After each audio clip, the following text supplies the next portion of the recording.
ఇక్కడ వెలుగు పత్రికలో ఒక వార్త వచ్చింది.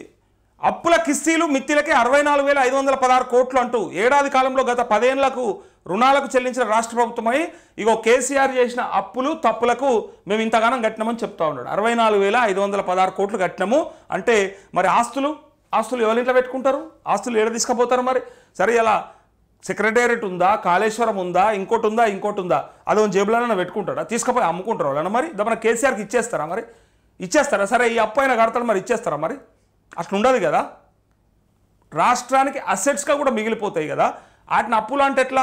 ఇప్పుడు మీరు చేస్తున్న అప్పులు ఇంతకంటే ఎక్కువ చేసారు. మీరు 1,00,000 కోట్ల అప్పు అయింది, అది తెలుసో లేదో మీకు.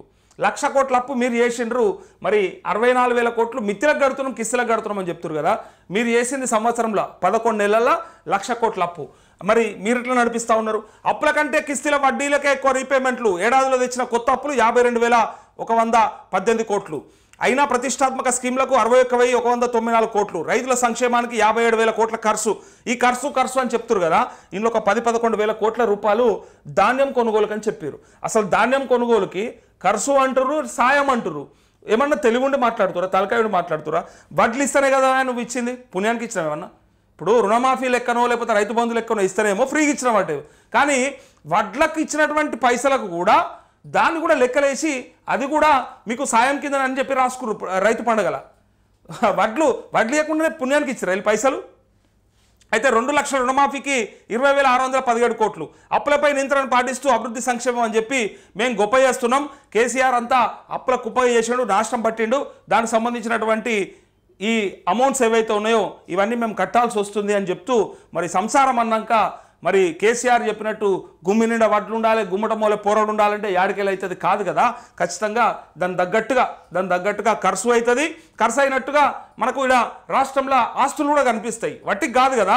మరి ఈ పర్మనెంట్ అసెట్స్ ఏవైతే కనిపిస్తున్నాయో అలా అవినీతి జరిగితే ఎవరు జైలు పెడతారో పెట్టుకోరు, మేము ఎవడం ఆపేటోళ్ళం కాదు. కానీ ఖర్చు అయిందని ఏడుస్తుర్రు. మరి అవన్నీ ఎక్కడ పోయినాయి? ఎవరి జేబులకు పోయినాయి? ఒకవేళ సంక్షేమ పథకాలకు పెడితే, పెన్షన్లకు పెడితే, రైతు బంధుకు పెడితే ప్రజలకే కదా అందింది, ప్రజలకే కదా వచ్చింది. వేరే వాళ్ళు దోసుకుంటే చెప్పండి. వాళ్ళు రిజర్వ్ బ్యాంకు నుంచి కానీ లేకపోతే కేంద్రం నుంచి కానీ తెచ్చుకున్నటువంటి నిధులు ఏవైతే ఉన్నాయో, అప్పులు ఏవైతే ఉన్నాయో వాటి ద్వారా అవి తెచ్చుకొని వాళ్ళు ఎవరైనా జేబులలో పెట్టుకుంటే అది మాట్లాడదాం. కానీ ప్రజలకే పంచి ప్రజలకే వస్తే ఇక దాన్ని కూడా అప్పు అంటే దాన్ని మిత్తి అంటే మరి ఎట్లా కట్టకపోతే నడవదు కదా. ఇప్పుడు మీరు చేసేది ఎవడు కట్టాలని పొద్దుగల ఇంకో ప్రభుత్వం వస్తే కట్టదా? ఇడిచిపెట్టిపోతుందా? వాళ్ళు కూడా కట్టినా అంటారా? ఎవరైనా అది మీరు రాజకీయంగా విమర్శలు చేసుకోవడం తప్ప ఇంకో పని చేయదు అది.